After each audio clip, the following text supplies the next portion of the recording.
So non-stealing, non-grasping or non-greed, and peacefulness, inner contentment. They're related through desire. Who wants to speak of how? No, I like it. So how they're related is simply what the Buddha said. Remember what I said the Buddha said? Buddha's teaching the opposite of the Western world. Western world says fulfill your desires and be happy. Greed. Yep, greed. Lust. Lust. Greed and lust. Yes, Buddha is saying the opposite. So they say fulfill your desires, fulfill your lust, be happy. Practically speaking, we can see that's wrong because half of Americans on antidepressants, the other half on other drugs. And actually there's crossover. So the Buddha says actually desire is your source of suffering. And you know what? We got into that, then we were cut off midstream, like mid-stride. So you know what I was going to flow into. So I'm going to close that off. So this is a quick review. I'm going to close off the desire by reading from scripture. And I want to read actually what the Buddha said about desire. I don't think we got a chance. Did we read a quote from the Buddha? I know we talked about it, but we didn't. So this is how we're going to end that class, then we're going to move on. A bhikkhu is, I'm pretty sure it's like a monk or a disciple. It's one of the disciples of the Buddha. And he's speaking to them and he says, and now this bhikkhus is the noble truth of the origin of suffering. It is desire which leads to reincarnation, seeking delight here and there. Desire for sensual pleasures, desiring to be, desiring not to be. And now this bhikkhus is the noble truth of the cessation of suffering. It is the fading away and the cessation of that same desire, the giving up and relinquishing of it, freedom from it, non-reliance on it.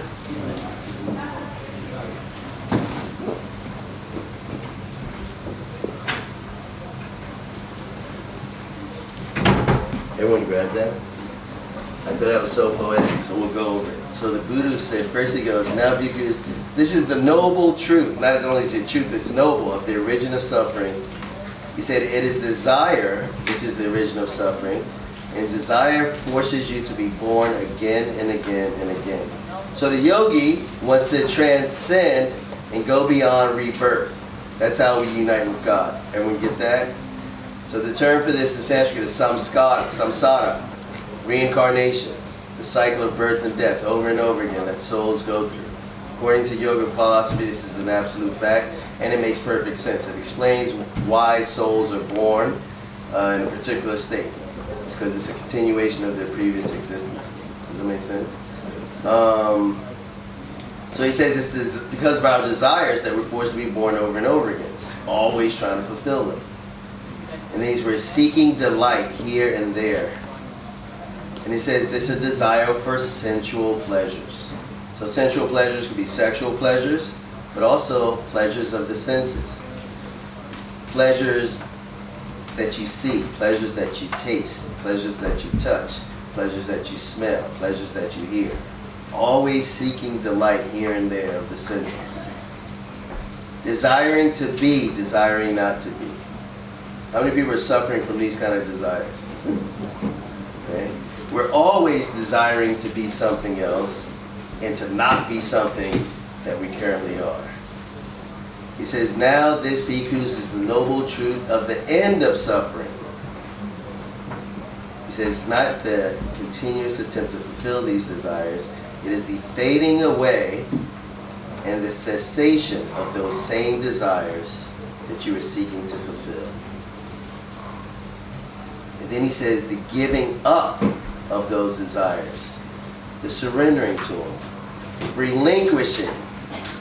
So I always say, if for native English speakers, might be a subtle difference, but giving up is one thing, it is a form of surrender, right? But relinquishing means you were fighting for it. Does that make sense? So giving up is like, you can give up something without much of a struggle. but you're not going to relinquish anything without a struggle. So the Buddha says, your desires have such a hold on you, such a grip on you, and you also are so tenaciously gripping onto your own desires that God is trying to say, hey, give that to me, I got something better for you. Even if I don't fulfill that, I don't answer that prayers because I'm preparing something better for you. How many people have that perspective when your prayers don't get answered? When you don't get what you want? How many people really feel, before you can see it or experience it, that when one door closes, another better one opens? Right? Most of us have to see and feel that before we ready to believe it. So the Buddha says actually the way to enter into that space is to relinquish it. Give up your fight to hold on to getting what you want. Give that up. So to combine this with yoga philosophy, I always have a phrase, and I say it a lot, have a self to turn to. Rest in the self. That's the only way you can give up your desires. You need a better alternative. The self's nature is Ananda bliss. If you can turn to yourself, find peace within the self, then you can let go of those desires. You can't let go of the desires right now because you don't have anything else.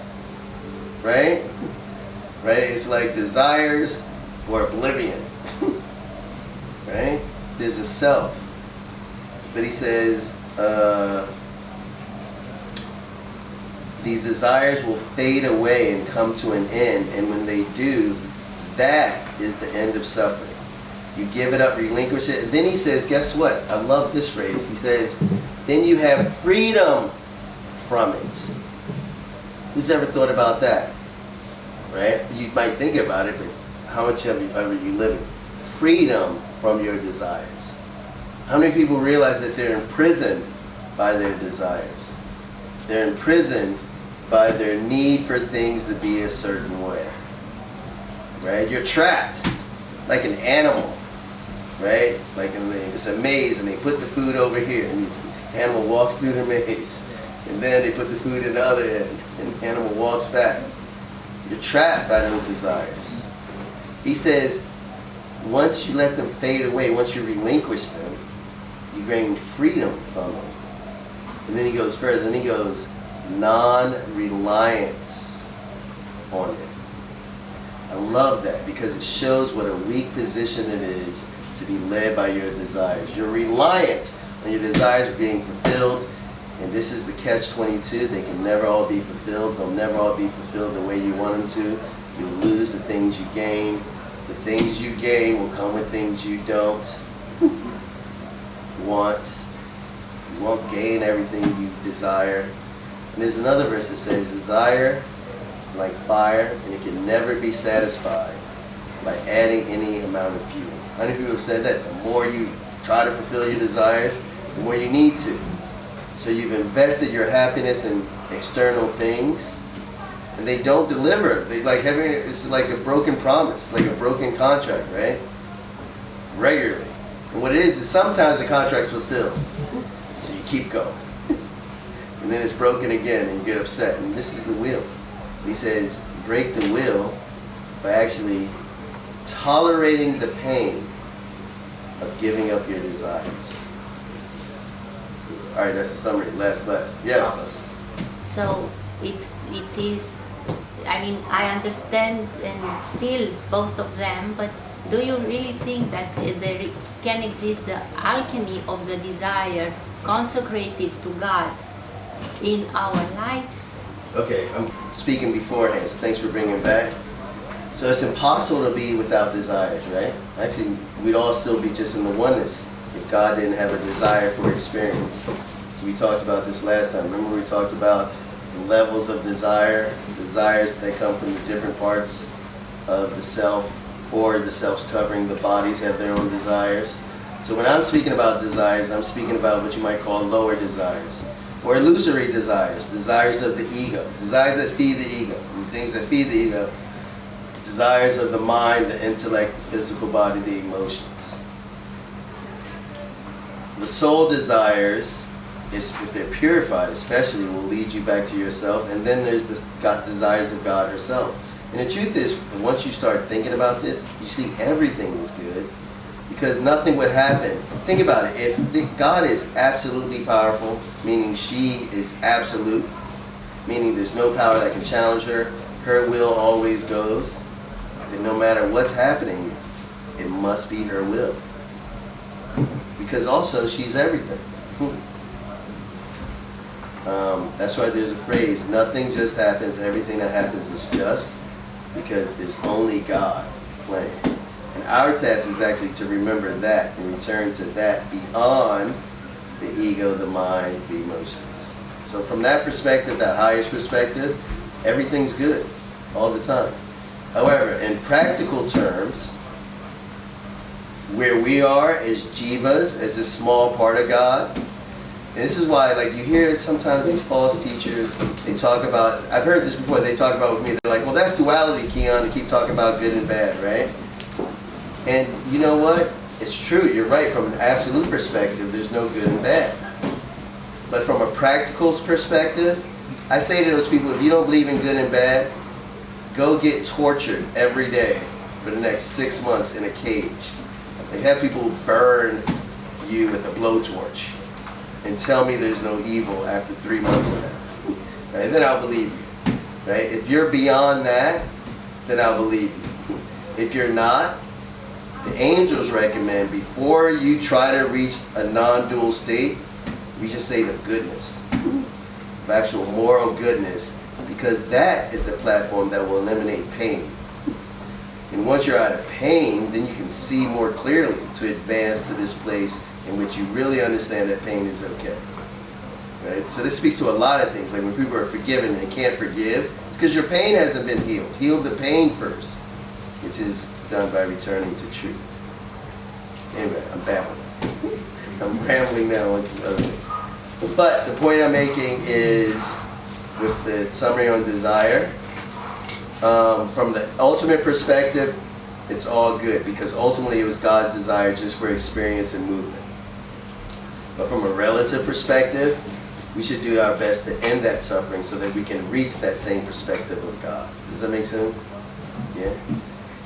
And the way to do it is actually to surrender your desires to the divine. And that's actually the path of Bhakti Yoga. So as long as I'm talking about a path of Jnana Yoga, Yoga of wisdom, nice segue that we're going to flow into. Jnana Yoga means understanding this from a perspective of wisdom and controlling your mind by using your intelligence to expertly analyze the nature of the world. Does that make sense? Krishna actually says this in the Bhagavad Purana. He says, those who are wise can expertly analyze the actual nature of the world and actually their condition in it. And for such a person, the self within can act as that person's guru. And then they can extricate themselves from the inauspicious position of hankering after material things. So I'll say that again. It says, once you're wise, you can expertly understand the nature of the world, and you can extricate yourself. That means pull yourself out of the inauspicious position, which means the negative position of always hankering. It means always desiring material things. You can do this through wisdom by simple analysis. Trying to get all your desires fulfilled is actually ending in unhappiness. Giving up your desires is ending in peace. And that peace is resulting in santosha, which is contentment. You can actually see that if you step back from the scene. So we're going to combine this Jnana Yoga Adhikari, which means the practices of the path of wisdom, with this Astanga Yoga, this things of the Yamas and Niyamas. And now we're going to move into a super big topic, which is Brahmacharya. Anyone remember what Brahmacharya is? We wrote it down last time. It is the fourth Yama. Ooh, and I think I'm going to talk about Brahmacharya in relation to the other Yamas and Niyamas. Huh? Sexual discipline. Sexual discipline. Who remembers what it means etymologically? Brahma, or Brahman, actually. What is Brahman? Conduct which leads to spirit. Right. Brahman, what does Brahman mean? What does the Brahman mean? Huh? Yes, it's spirit. So it's impersonal spirit. Acharya means activity, action. An acharya, I learned this in the Hare Krishnas, is a teacher who leads by example, who teaches by their actual achar, which is their actions. So Brahmacharya means conduct which leads to spirit, which is sexual discipline. That's how big they say sexual discipline is. So we're going to go around before we dive into that topic, and we'll just introduce ourselves. Let's just say our name, where we're from, and you're going to have to be quick, and don't be mad if I cut you off. I know there's a lot of thoughts produced, and I want to get everybody involved, but there's a lot of people. But I do want to hear your comments. Your name, where you're from, and what you think briefly of sexual discipline. 1 or 2 sentences on it. Cool. We'll start here. I know, exactly. I know. Get poetic. You got to summarize. Mainly from the United States, Nigerian born in the U.S. Sexual discipline is hard. Okay. Sexual discipline is hard. Why? I guess for me, because I love sex.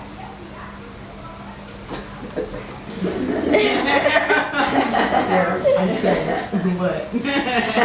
Your turn. Okay. In the United States. And Brahmacharya, I think it's a responsibility. I think that it's a delightful path with responsibility. Okay. That's all. Leave them. So I think a more practical definition of it is sexual discipline, especially because the word actually means conduct which leads to spirit, which could be anything. So I'm being more practical with the definition, but I wanted to say that traditionally, I would say most times you might see it could be translated as celibacy. So think in those terms too, like, what do you think? But I look at Shannon, unhappy.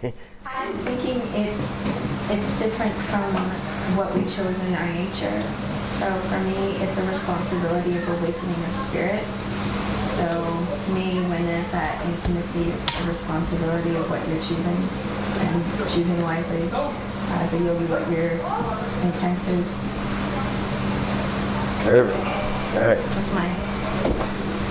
I'd say they condition you to think that it's just physical, that you can do it with anyone, everyone, with any intent. How do they condition you that way? Who agrees? Who agrees that the West conditions you that way? Well, everyone agrees. How do they condition you that way? Imagery. Yeah, everywhere. Sex is everywhere. Movies, TV shows, anything. People are always talking about it. Marketing, advertising, friend groups. Narrow-minded perspectives on what is beauty. It's a constant barrage, and it's a passionate subject for me. It's a constant barrage. Joseph Goebbels, Hitler's propaganda minister, he said, "A lie told once remains a lie, but a lie told 1,000 times becomes the truth." Right? So the let's call it what it is, a lie. The lie that, hey, if you are open to an infinite amount of sexual partners, you know what I mean, you'll be happy and healthy. Right? It's obviously a lie if you look at people who are like that, right? But they tell it so much, right, that it's hard for your mind to resist. There's a science to that, but what is yoga? It's a battle for your mind. So yes, thank you. Well said. So let's go with you here. And I think sexual discipline has a lot to do with how much you value yourself. And yeah, I totally agree. It has a lot to do with how you've been conditioned in the West, and yeah, but I think a lot of it has to do how much you value yourself, because a lot of people seek self-worth and confirmation through sex. Yeah. Wow, well said. I think that's a good point to remember, right? And you're conditioned that way, particularly women, no? Right? That your value is in your physical body, your physical beauty. If men particularly find you attractive, right, then you're worthy, So that's a good point to bring up. Thank you. I think it should be special, but it shouldn't just be thrown around like that. But I do know a lot of people don't have to have like an emotional connection to have it. So I personally have to. But I guess is that good enough? Okay. Are the people who, so needing that emotional connection, would you say that limits your sexual partners? No, I mean limits it more than, say, if you didn't need it. On average, say if a person needs let's call it a deeper connection, versus a person who doesn't, who typically has more sexual partners.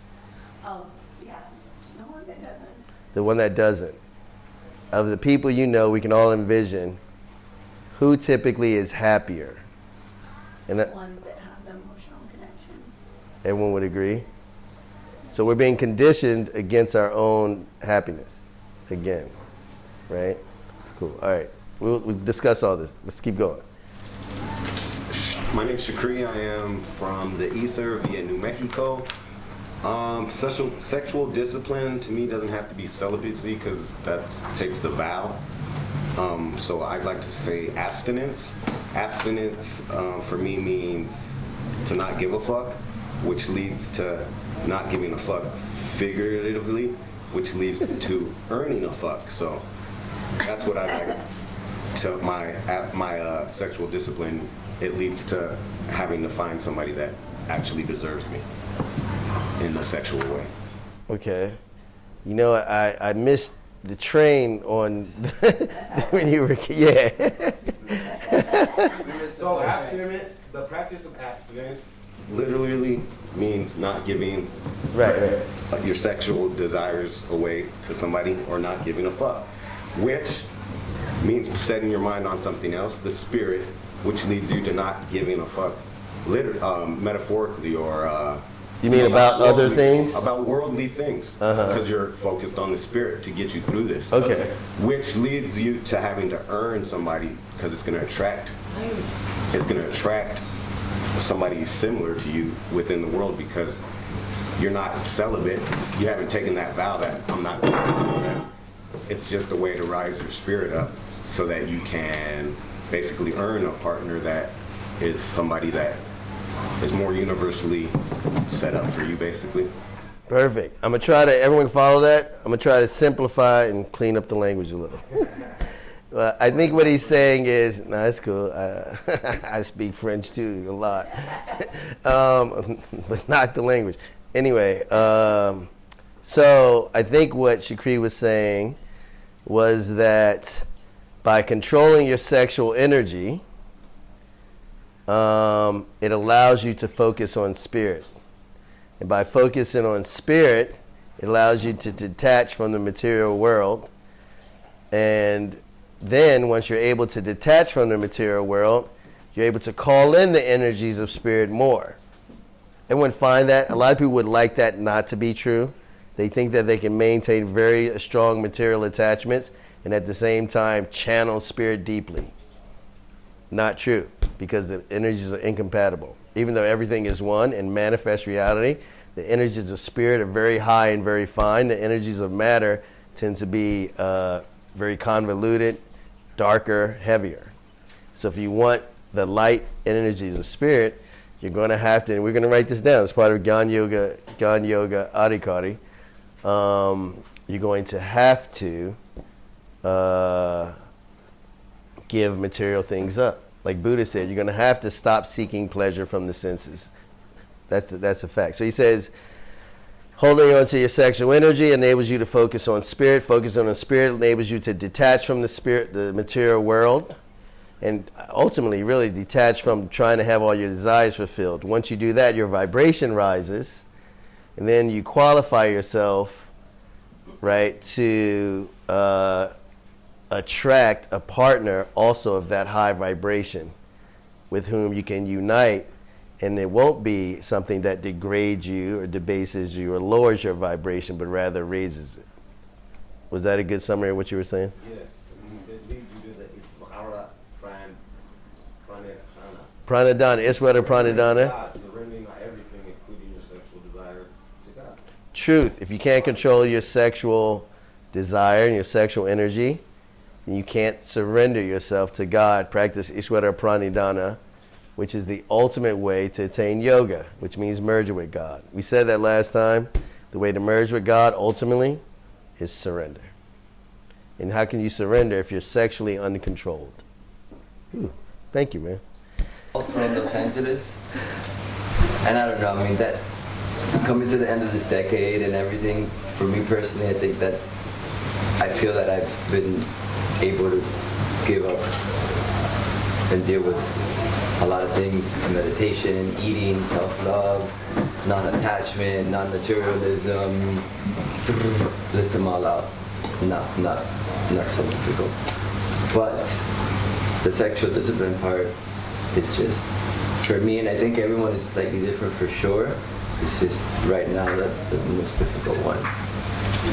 It's not terrible, but it's just difficult, you know. And I just read recently that, I think it was Yogananda, he said like, oh no, it was Yogananda's guru, he said that sex is should be for procreation, maybe. So, struggling.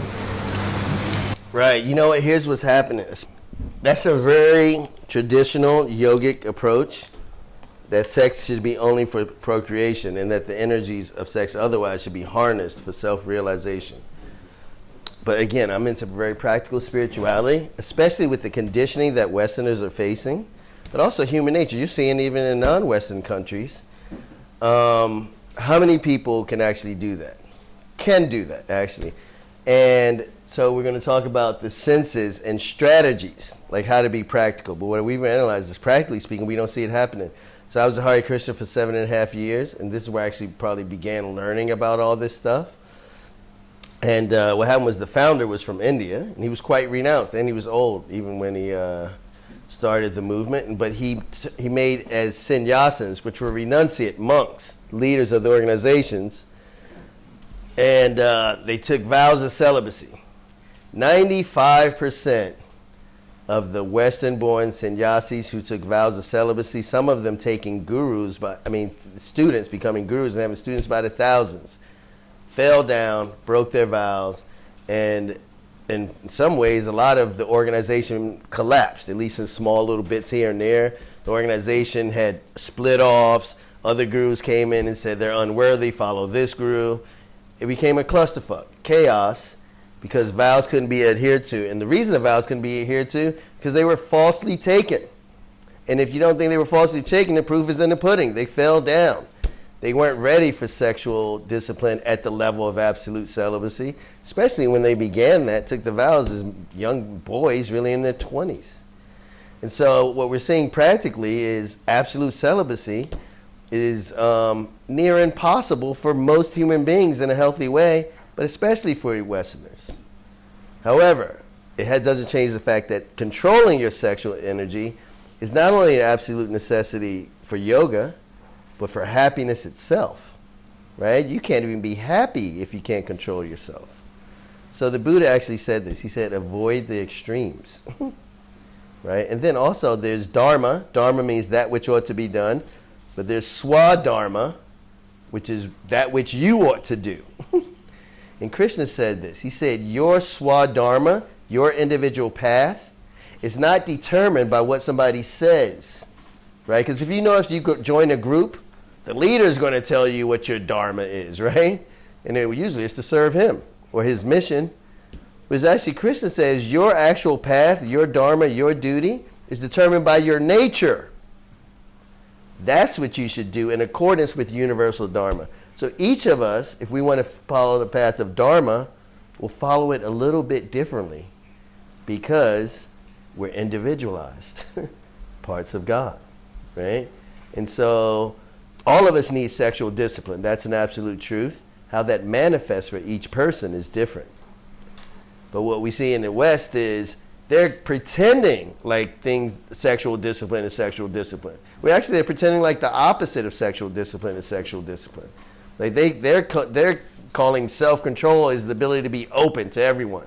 I remember I was at a festival and like we were all dancing around the circle, did this thing where they had all the women line up on the outside and the men would dance around them and look at the women. And then the woman on stage said, I invite you to connect with as many people as you can. Right? And what's the result of this? You can't connect deeply with one person. So I'll say this, just to give away. The number one crime that results from sexual indiscipline is our inability to experience actual love. Because love requires time, effort, and sacrifice. And you don't even have the time or the ability to focus enough to go deeper with one person. So in terms of, I'm going to come right out with it. We're diving in. Polyamory, right? It's people try to practice it now. I've known like at least more than 100 people have tried to practice. I've counseled people on it. What happens is if you stop and look at the results, everybody gets hurt in the end. Would everyone agree? Everyone. You know why? Because how about this? Nobody likes their partner being with someone else sexually. Right? Who does it? Who is stoked at that? Even swingers, right? Who that's their thing, exchanging partners. Listen, I'm a counselor. I've been there when swingers shit hits the fan. It's not pretty. Like when swingers get angry, oh, they get burn your house down angry. Because they've been suppressing it the whole time. Right? And so what I'm saying is if naturally nobody likes it, it can't be a good thing. If it produces the same feeling in everyone. And so actually I was being told by a friend to explain the science of that. So I'm trying to write things on the board to remember to say. Energetic effects of sexual indiscipline.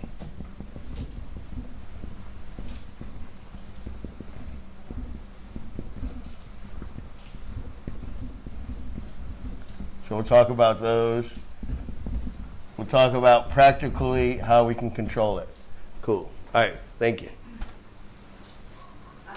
Confusing for me. It is misunderstood.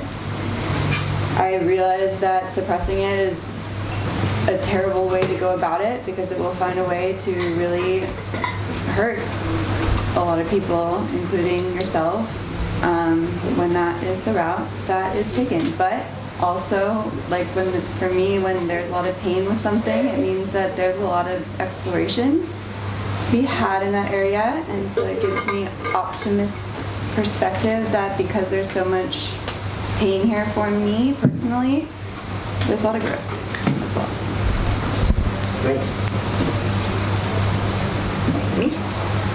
I'm Alicia, and I'm from the Seattle area, west coast of the U.S. Let's see, this topic. What is it? I agree with you. Well, obviously, you're the teacher. No. Okay. Let's kill Okay, that one. that's fine. No, I agree with someone because they're the teacher. Well, I agree with you. Okay, that polyamory and swingers. I think they're sort of doing it ego-based. It's pretty ego-based. Ooh. Yeah. I think like putting sexual desire first and foremost, and of course they get hurt because it is so ego-based, and human emotions come to light, like jealousy and all sorts of those kind of possession, all those things. And then I agree with some of the folks here saying that I believe a partnership. I believe I must connect on multiple levels before I feel comfortable and want it to be like a special sacred union. Like the divine in me connects with the divine in the other and create a divine connection.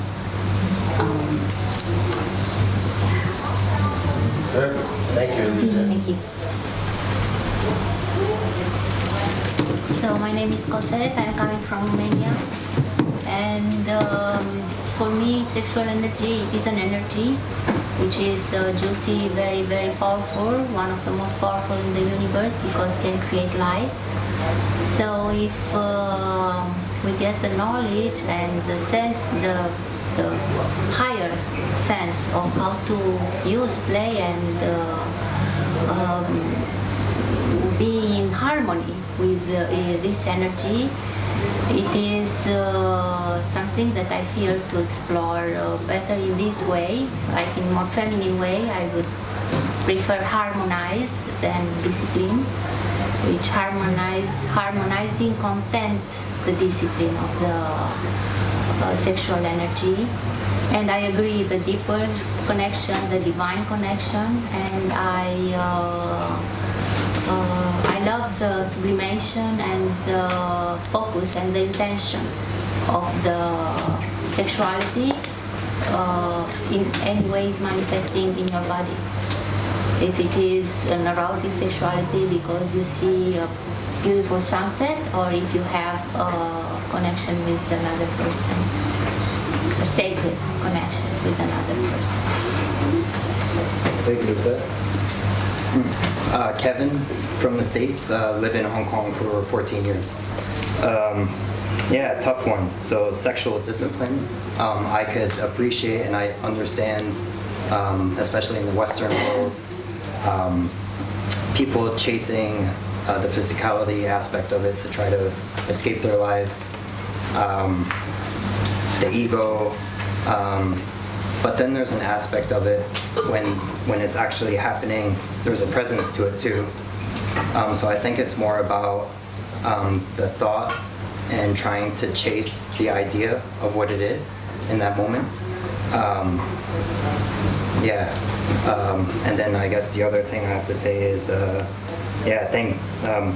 thank God, my parents didn't, practice too strictly the sexual, so otherwise I wouldn't be here. So, yeah. Nobody would, right? Thank you. I'm Kristen from Hong Kong. I think sexual discipline is hard because it's one of the biggest desires of a human. It comes from your body and your mind. So for me, I think sexual discipline, it's more about the intentions. Like as previously said, if it's done for the senses and irresponsibly, then it will cause harm. So, but I also agree that sex is like, it's an elevation for love. So, Kevin. yeah. Nice. Okay, thank you. Hello, I'm Ivana. I'm from Argentina. I think that the word discipline has kind of a negative connotation for most of us because we don't like rules, we don't like limits. And maybe that's the idea behind all this mess with sexuality we're dealing with now.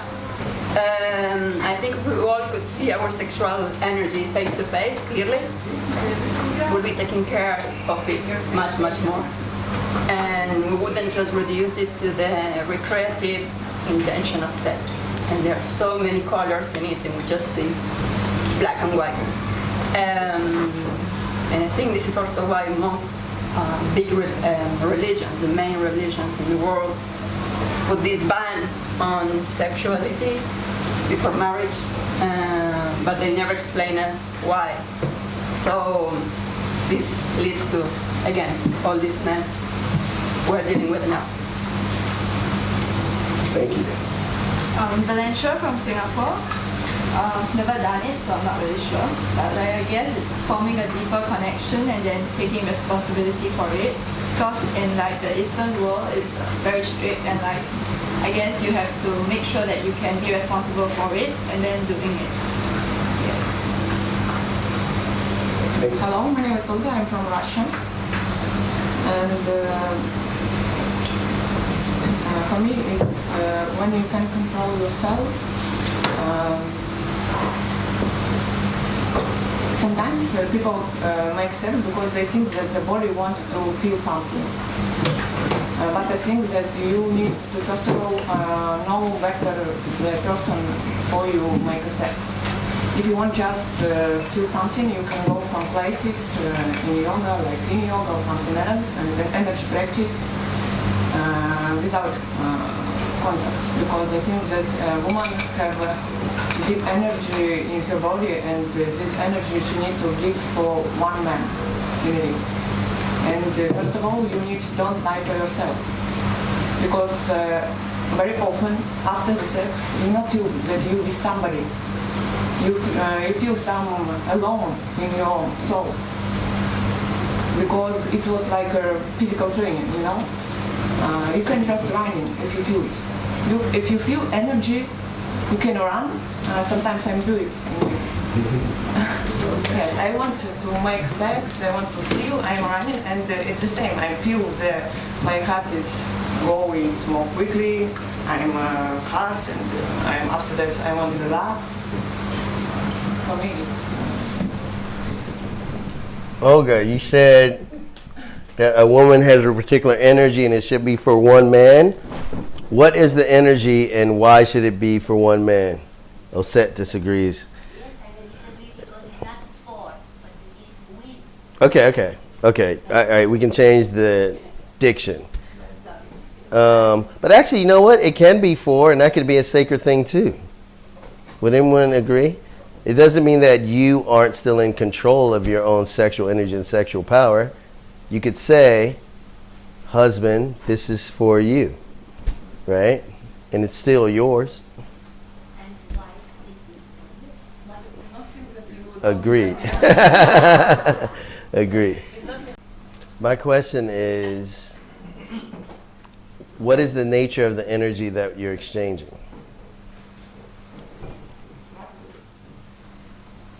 You got it. I'm sure you got it.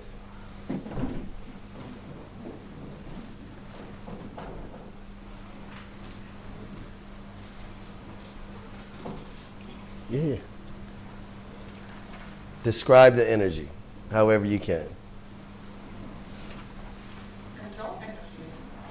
Yeah, but I mean, why is it important that this energy is for one person? Here, I'm going to lead you to... How about this? I'm going to say it. I think you pretty much said it because you mentioned soul. It's related to your soul, right? Because we cannot love everybody deep. For understanding, you know, I am only for one man. I want to give my life. I don't give my life for everybody. But for one man, once a time, I'm speak. I want that you live, and I want to give my life for your life. But if I give my life for everybody, it means that I don't like myself, don't love myself. And first of all, in this world, I need to be love myself. If I don't love myself, I cannot give love for another self. And, I think what she said was, she nailed it when she said, if you spread your sexual energy around, you can't go deep with one. And it's in the depths where we find love. Is that what you're saying? You need to go deep. And you just, you know, I say that all the time. That's one of the reasons the whole polyamory thing fails, which means loving multiple people. Human beings don't have the wherewithal to love themselves, let alone another person, let alone multiple people. They're distracting themselves. Right. when you know deep with another person, you have jealous. When you make flirt with another person, you will be feel jealous. Oh, why you with another? But when you deep with one man, he knows that I'm just flirt. And he knows that I'm come back to him, of course. And he not jealous. And he have fun about it. It make him like, it helps. And it's make more patient our relationship. You understand? Yeah, I think she's saying, here's another essential. How about this for love? Right? So I said, truth is oneness, love is expression of truth, so love is expression of oneness. When you love someone, they're you. So you wouldn't do to them what you wouldn't have done to yourself. Really, that's for everyone, but especially going to be with that person. You're going to feel their pain. So that's the first thing. But also what she's talking about, and I say this, trust is the fertile ground in which the tree of love bears its fruit. Meaning, have you noticed, even if you actually love somebody, if you can't trust them, that love can't be expressed. Like, you can't feel that love. And the reason for that is we're going to get into the energetic effects of it. And when we talk about the energetic effects of it, I'm going to say this is science and math. It's not subject to your feelings. But I'm just, a prelude is, once you're sharing your energy with everyone, it's because it's your energy, right? What I'm saying is you're cutting yourself off from the capacity to reach those deeper levels, because those deeper levels require energy, right? And so part of sexual discipline is harnessing your energy, your spiritual power, to dive deeper into the realms of love and truth and spirit. And if your energy is spread out, you simply don't have the energy to do it, nor do you have the mind to do it. So it's, at this point, it's not a matter of judgment. It's not a matter of good and bad. It's a matter of math, right? So you got 100 credits of energy. If you throw in 10 credits here, 10 credits there, 10 credits there, right? And it takes depth to reach those places. So you need 80 credits to reach love, right? You need to hold on to those credits for the dive. So, like, I have a question on that. If love is infinite, and love is an infinite supply for us, it, in my opinion, is not limited. That you can go deep with someone, but it's responsibility with when you choose to. So, in my difference in that is that it's with responsibility, with respect. I would say love is endless. It is not the path for everyone, though. Okay, how about this? I agree that love is endless, and this is something I actually had to work out myself in terms of giving. Rumi has a verse, a lover gives without cause or calculation or limit. A lover gambles everything. So I actually was practicing that, and I was at a loss. And so you know what Goddess Saraswati said? You think you're in heaven, where everything returns to you multiple times, but you're actually closer to hell, where actually you have to work to gain everything. Or even when it's given, you work to get it already. Meaning here, this is a place of more limit. So what I mean is, so here, I'm going to address that on multiple levels. Actually, the angels say love is endless. But at our level of consciousness and development, in practical terms, most of us are not tapped into that limitless, endless love. I would agree with that. So if I was, I wouldn't be mad at my ex-girlfriend. I'd be like, oh, no worries, I love you. Right? I'm working toward that. And so what they're saying is, even though you know love is endless, how do we go step by step toward that? It's through harnessing the energy. Does that make sense? That's the responsibility that I would say. Right. And also we're saying, you're right, it depends on it's very individualized. And I think it's not just self-love. I think it's the value of the love of the person that you're with, and that loving them. Maybe that you can handle that, but do you love them enough to say, no, like, you are infinite, a glorious being, and I will do no harm as much as possible. Right, so we're going to talk about that, the do no harm with the energetic effects. So what I'm saying is, I think what you're saying is, if people are loving enough, then polyamory can work. I would actually say I agree, and how about this? In heaven, they're polyamorous. This is why they're actually not at an energetic loss when they exchange energy, and that energy is lost. And while diving into the energetic effects just briefly, basically what happens is you're sharing energy. So you're investing energy into each other. And so when the energy is taken somewhere else, you actually feel that breach and you feel that loss. And that's why everyone's emotional body reacts against it. Everyone. That's why everyone has the same reaction, right? And then you feel disrespected, dishonored, because there's an alien foreign energy interacting with your energy, and you're losing energy. That's how things work metaphysically, no matter what you feel about it. In heaven, that doesn't happen, because everyone is their own infinite source of energy, so they're never at a loss, first of all. And then also, no one's selfish, right? No husband is like, taking his wife's energy and then deviously going and spreading it to someone else, right? And doing it multiple times. No one's trying to give, everyone's giving all the time. So imagine if you have your own infinite source of energy and everyone else is giving too. And also they're more elevated beings. They understand the oneness. And they're dealing with pure energies too. So there's multiple reasons why it happens in heaven and not here. Also, nobody's pure here. So also another problem is, who are you connecting with? Say if you have your wife Sally and you connect with Melissa, and Melissa's connected with 50 other men. Do you understand what's happening energetically? Sally's like, what the, right? WTF? Because now Sally's being connected with 50 other men and losing energy because of it. Everyone see that energetically? So it's not a game. We'll talk more about that. But so I agree with you, however. So remember, we're talking about things are relative to who you are, and even individualized. What I'm saying is at our level of development and in the environment in which we're functioning, more often than not, we see polyamory causing more harm than good, because human beings don't understand the motivations before their own actions. They don't understand the energies that they're actually interacting with. They don't have purely noble intentions. They don't have high consciousness. But if we had those, yes, it'd be different.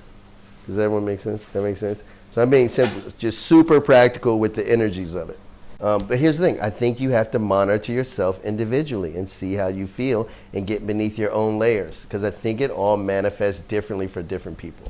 I think it's very individualized, but the principles hold the same. Does that make sense? So there's a principle. We have to control our sexual energy. We have to honor each other. How that manifests for each person is going to be individualized within this larger principle. That's what I think. Yeah, cool. Can we move on? All right. Hi, I'm Sonia from San Diego, and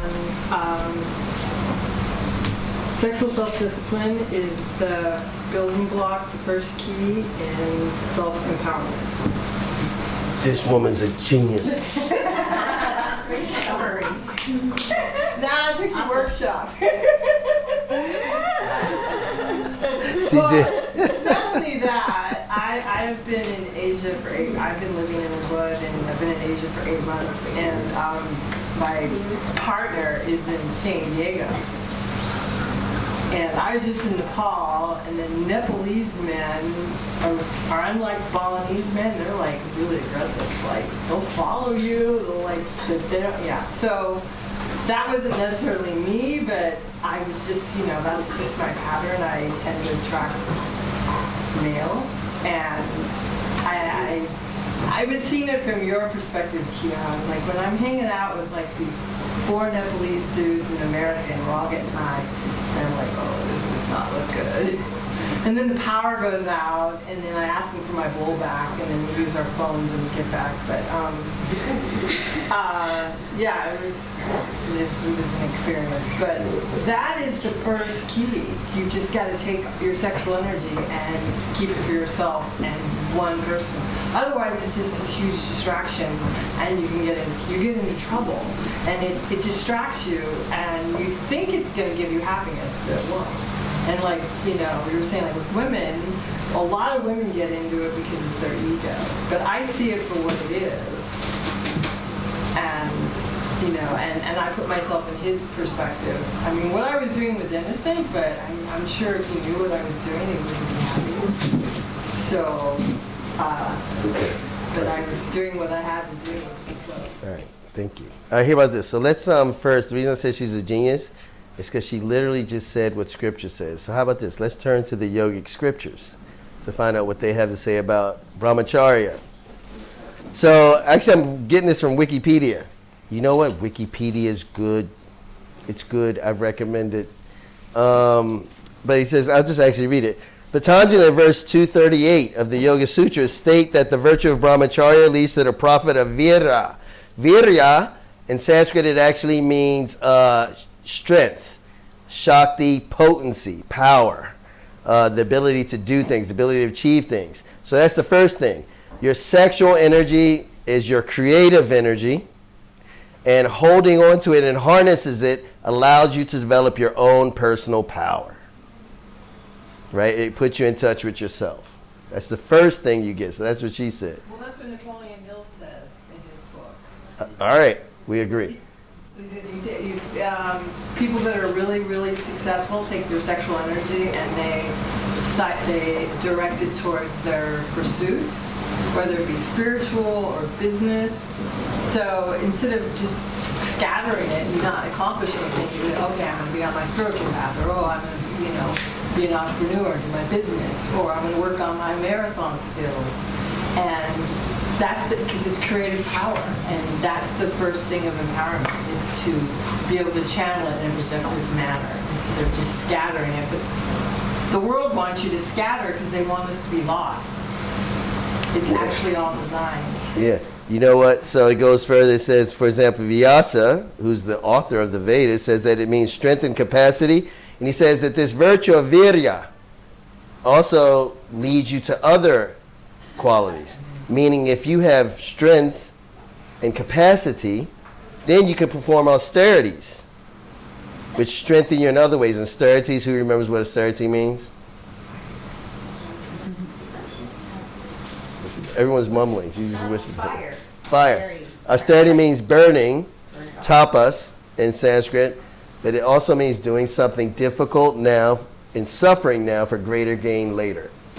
He says, once you control your sexual energy, you have power to invest in austerities, which bring you more power. Does that make sense? So that means it develops your other capacities. I think it's half question, half affirmation that Brahmacharya is going together with all the other 9 Yamas and Niyamas. We're going to go over that. That's exactly right. I'm going to show you how Brahmacharya actually relates directly. It relates to every other Yama and Niyama, but it relates directly to him in such a way. That's why they're summarizing Brahmacharya itself as conduct which leads to spirit. Because it's like truth is the foundation of all good qualities. Sexual control enables you to have access to all the other good qualities. And you've seen that, right? Have you seen a person who's sexually uncontrolled? They may be good in so many other ways, but they become the destroyers of their relationships. And they cause so much harm. So by controlling this, you access the finer qualities as well. All right, cool. Let me move on. Chandogya Upanishad verses 8:5 says that Brahmacharya is a sacrament and a sacrifice.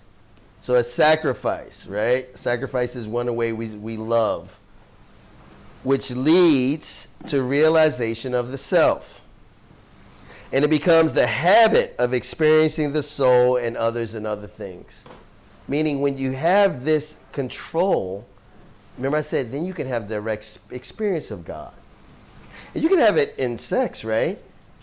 Too. But if you're dependent on an external thing, it can get convoluted and mixed with so many other desires. Let's go further. The Tattva Vaisharati in the Yoga Sarasangraha says that Brahmacharya leads to an increase in Gyan Shakti, which is knowledge.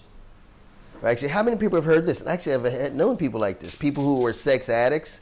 What happens is they lose brain power. Has everyone heard that? They get mentally disturbed, right?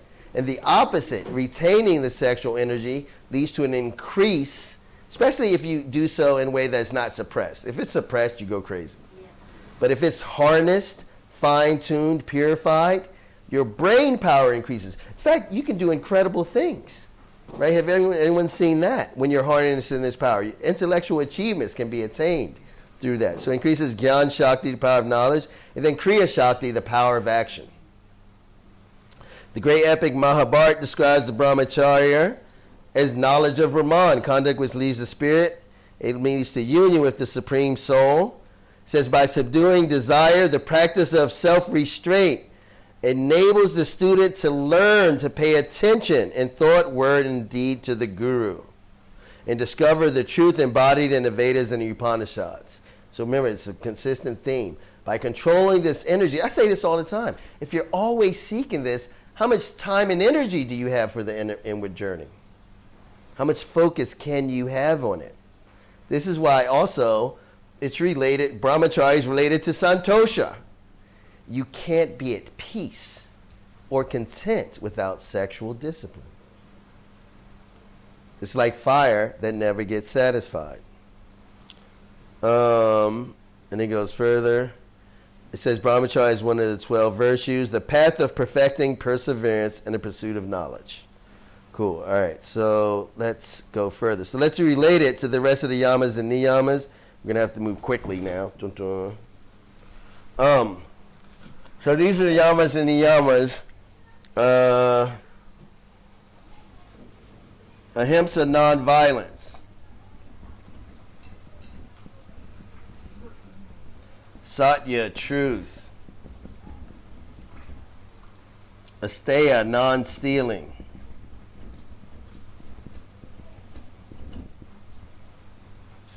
Brahmacharya, sexual discipline. That's the one we're talking about today.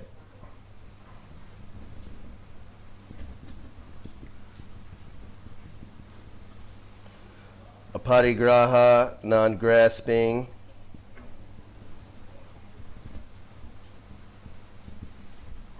Saucha, cleanliness.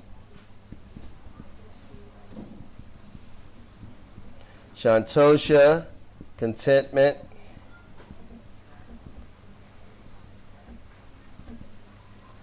Tapas, austerity.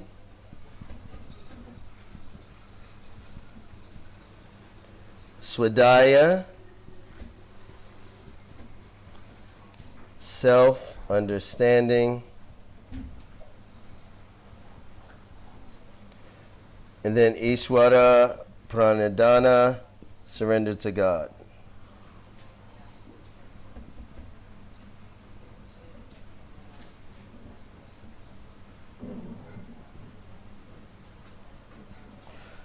All right, so looking at those things, how is sexual discipline related to nonviolence? Actually, here, let me explain something too. I want to get this in. I want to get in a little bit more clarity. Actually, let me go over this and then we'll go with this. Energetic effects of sexual discipline. Remember a few classes ago we were talking about the subtle bodies, right? In just last class we were talking about the desires of all the bodies, right? Meaning that the bodies themselves have desire. The soul has desire. The self has desire. The bodies being subtle and energetic link, this is how things work. From the physical to the etheric plane is where, here let me do it like this. Physical, etheric, astral, which is emotional and mental, and even intellectual. So these are your bodies covering the soul at the lowest levels. So the physical body also itself, this is a catch-22 humans are going to have. There's such a push to have sex. Physically, why? Why is there a physical body push to have sex? Huh? Hormones. Why are those hormones active? What's the procreation? Survival of the species, right? Your body will react, has its own reactions, right? Your body's trying to always make a baby. Not always, but more often than it should, right? And that's a physical thing. The etheric plane is the energy bodies, where the chakras are, and the aura, right? So the aura is a manifestation of the etheric plane. The chakras are there. It leads to the astral plane. So it's a buffer zone between the astral plane, which is the emotional covering on your soul, the mental covering on your soul, intellectual covering on your soul. When you unite with someone physically, what's happening is, how about this? Let's start with this. This is why sex is always a sacred act, and even very spiritually unconscious people can engage in this magical act. Because how else can a soul physically incarnate? How else can a soul travel from wherever it is, non-physically, and into the physical world and rest? It's through sexual action. So simply put, because this is the creative force, which is Kundalini, and Kundalini opens the doors to the non-physical world, that's what sex does. And that's why it actually attracts so much attention. When people are interacting sexually, They actually open a door to the etheric, astral, and even higher planes. That act happens naturally because the Kundalini energy is awakened, and Kundalini is the energy which opens the door between the physical and non-physical. Everyone follow that science? Right? So because that happens naturally, when you have sex with someone, even when you sexually interact with them, you're not just connecting physically. You're connecting energetically, emotionally, mentally, and intellectually, because the sex act opens the door to all of those realms. Does that make sense? So if you don't know who you're having sex with, or if that's dark energy, that energy then sticks, especially for women, because women are receptive. It sticks in your emotional and mental body, and that's why you see people who are sex crazed go crazy, because all of those energies then disturb and deregulate the emotional and mental bodies. And it's coming through the chakras and your aura. Everyone follow that? So what happens is you're linking chakras all the time, even without physical contact. Right? So this is how we feed each other. Do you also know that we feed each other emotional and mental energy? That's why, what is it called? Isolation in prison, what do they call it? Solitary confinement by the UN has been described as a form of torture. Actual torture. How many people have felt that when you've been super lonely? It's akin to torture. You know why? Because you're not getting emotional, energetic food from other beings. And so your emotional and mental bodies break down. But so that means because we're feeding each other, we got to know where we're eating. Because once you open the door sexually, you get way higher dose. And everyone knows this intrinsically, right? Does everyone get that? So with this metaphysical knowledge in mind, so those are energetic effects, now we understand why sex is sacred. Why? Somebody tell me, I just said it. It opens the door to your life.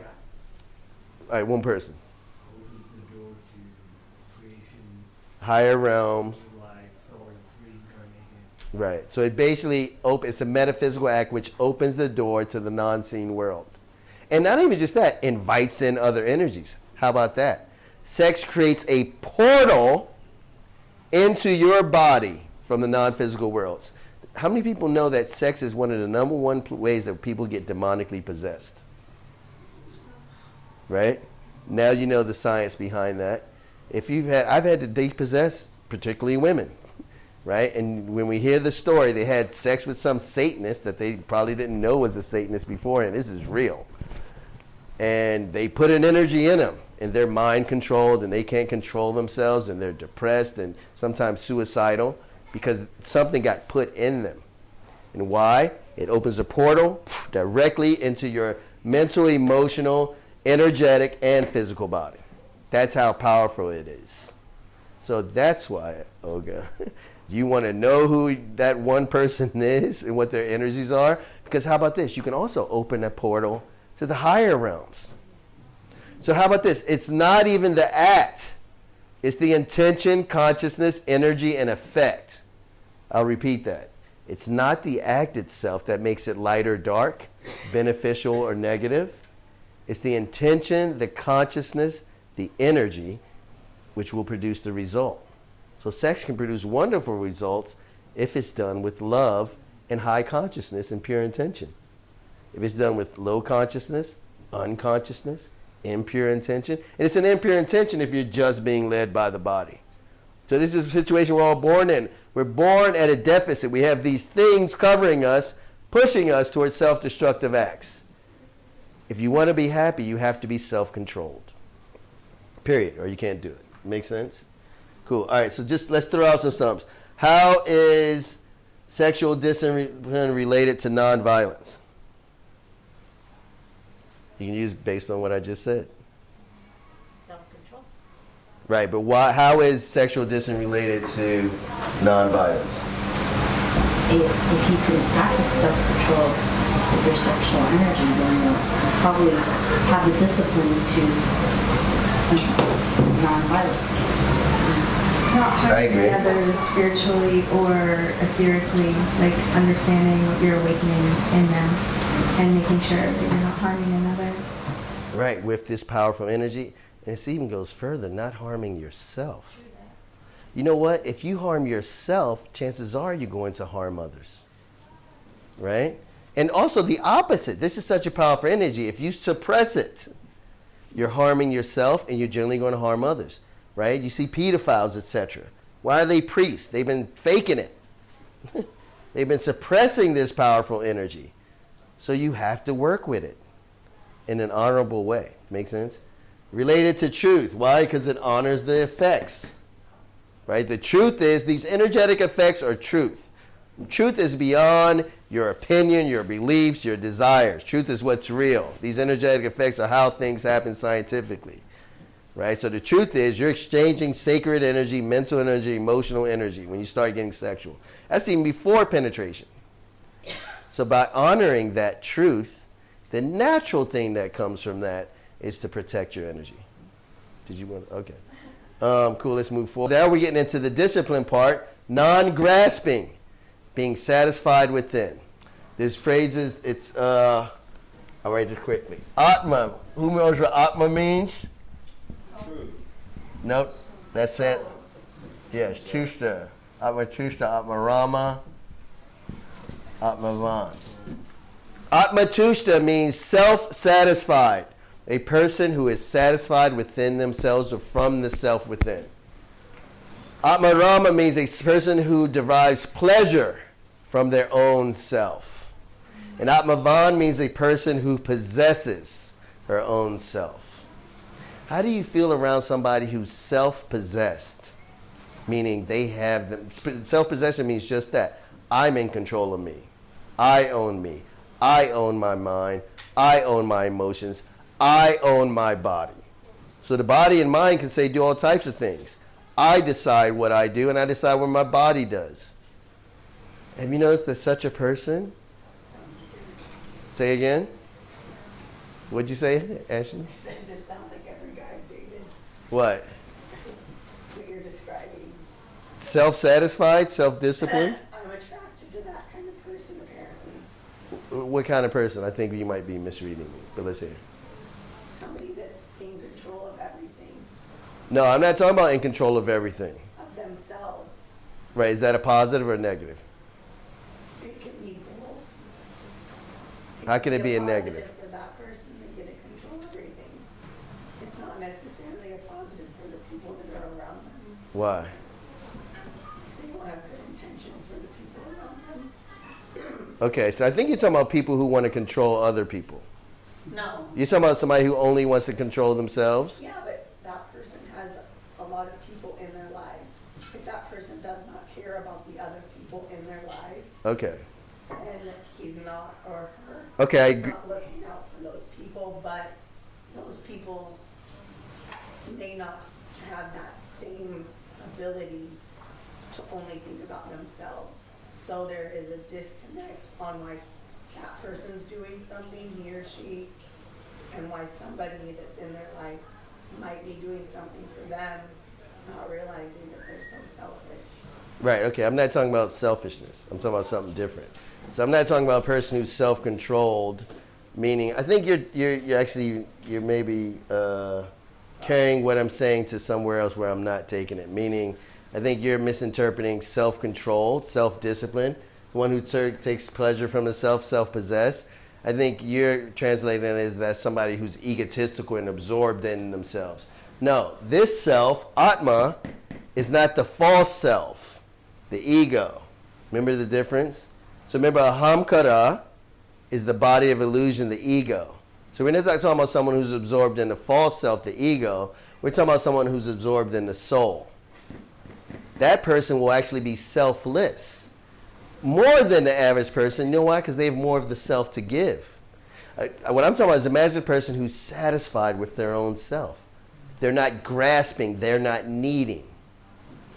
Does that make sense? So they're in a position to give. Rumi says that means this person who merges with God transcends the level of beggar. Whereas most human beings are beggar. I need. Right? And then they're always coming up with these plots to get because they lack. What I'm talking about is someone who lacks nothing because they have the self that is full.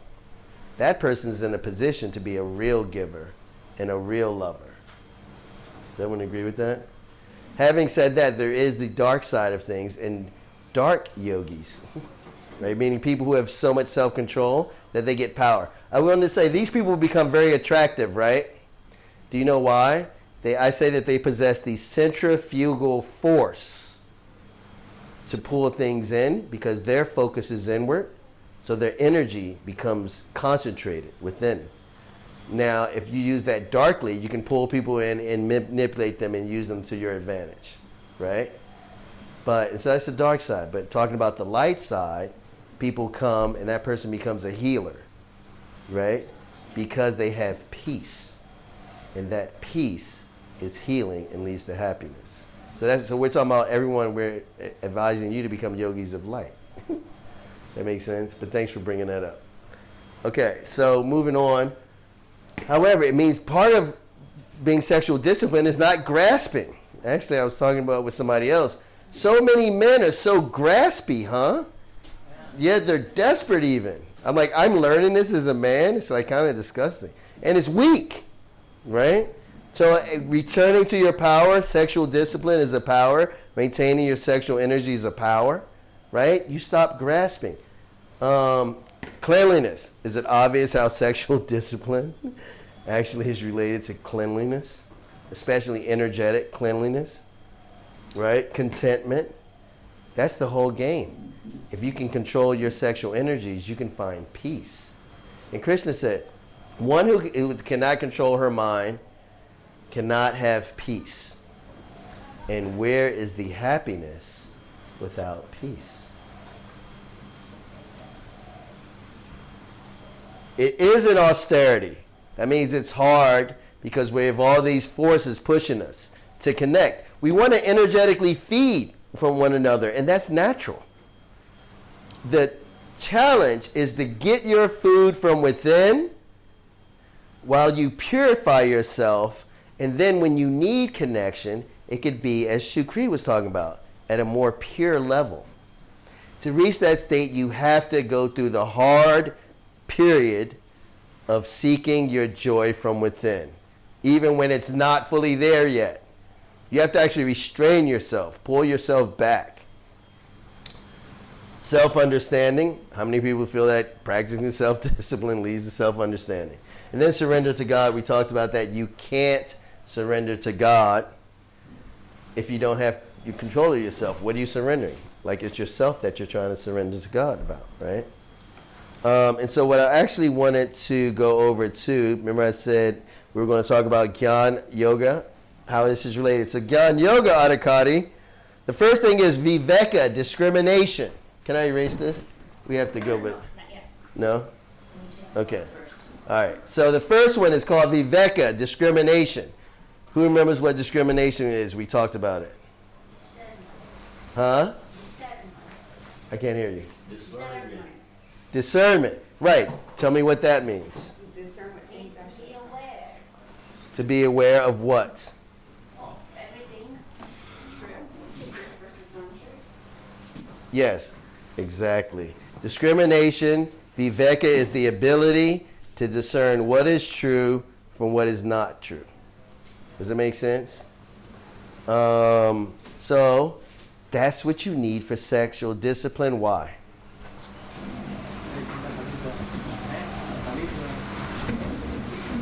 Because then you can tell if you're doing it in purity or out of harming potentially you or others. Right, so you see how all these are interrelated. Viveka, which means discrimination, first should be applied to yourself, to swadhyaya. You can understand what your own motivations are when you can discriminate between your ego and your soul. Does that make sense?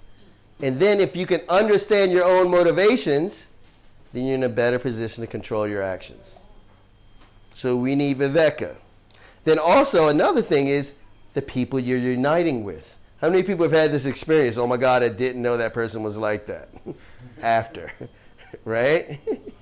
With viveka, you see it before. Right? And so this is why we're practicing viveka, discrimination. I wrote that on the board. Oh, viveka, discrimination.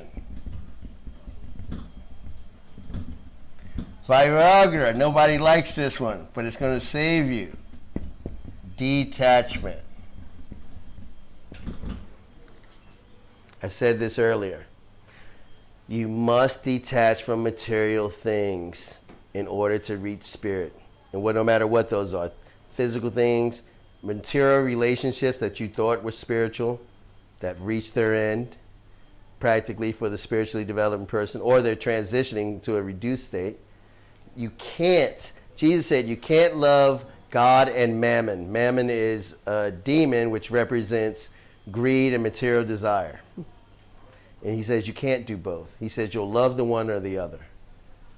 So for that, you have to detach from the material world. Vairagra is a yogic quality, is essential. Remember this, I said this before, they're not optional. Without detachment, you can't go home. Then it's something called the Shat Sampat. Remember Sama, Shat Sampat is 6 virtues. The first one is Sama, which means seeing everything equally.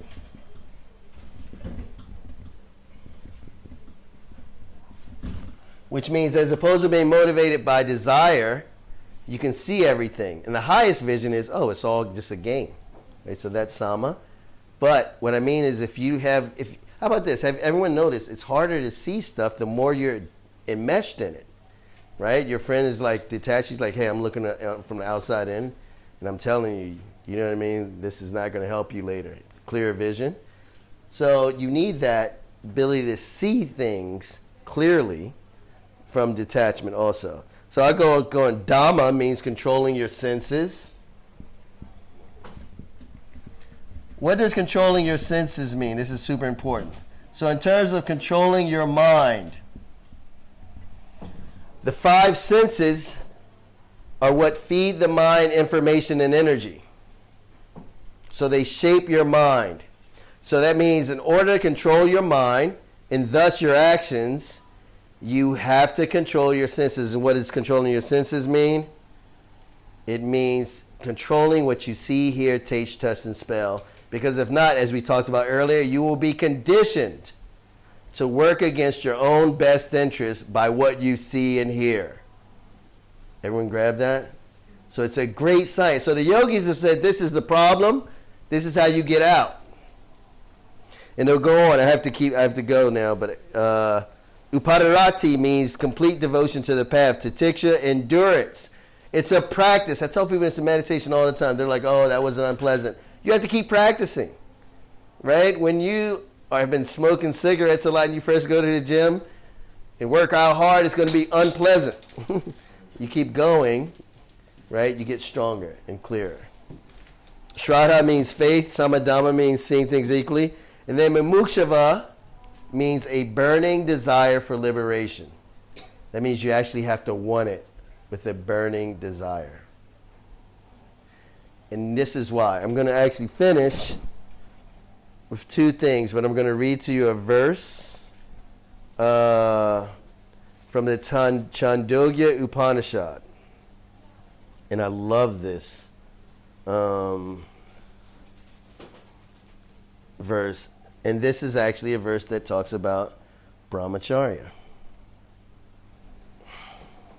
Only those who are fixed in spiritual conduct and sexual discipline can find this world of spirits. That world is theirs alone. In that place, they live in perfect freedom. This is Chandogya Upanishad, chapter 4, verse 3. Only those who are fixed in Brahmacharya, which is spiritual conduct and sexual discipline, can find this world of spirit. That world is theirs alone. And in that world, in that place, they live in perfect freedom. Who's ever heard that? That discipline is actually the path to freedom. I love that verse. Because we want to be free. So control your sexual energy. Thank you very much. Cool. All right, maybe we can end with 3 ohms. Whew. And give thanks for this satsang.